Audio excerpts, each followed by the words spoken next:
साक्री येथे शैलेश गादेकर या दिव्यांग पत्रकार बांधवांसंदर्भात साक्री पोलीस स्टेशनचे PSI महेश गायताड यांनी अपमानजनक वक्तव्य करून त्याच्या शारीरिक व्यंग्यासंदर्भात त्याचा अपमान केला आणि एवढंच नव्हे तर त्याला त्याचे हातपाय तोडून टाकेल अशा पद्धतीची धमकी देखील दिली। एका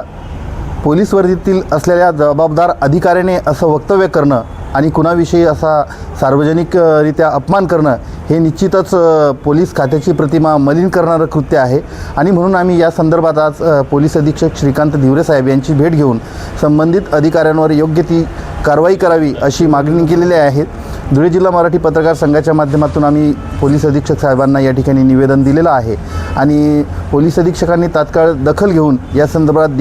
होम DYSP ज्ञानेश्वर जाधव साहेब यांना या संदर्भात तात्काळ सूचना केल्या आहेत आणि तात्काळ अहवाल सादर करून संबंधितांवर कारवाई करण्याची त्यांची मागणी देखील त्यांनी आमची दखल घेऊन ती पुढे नेलेली आहे। निश्चितच यापुढे देखील अशा स्वरूपाचं कोणी वक्तव्य करणार नाही अशी निश्चितच आम्ही कारवाई करू अशी आम्हाला त्यांनी ग्वाही दिलेली आहे।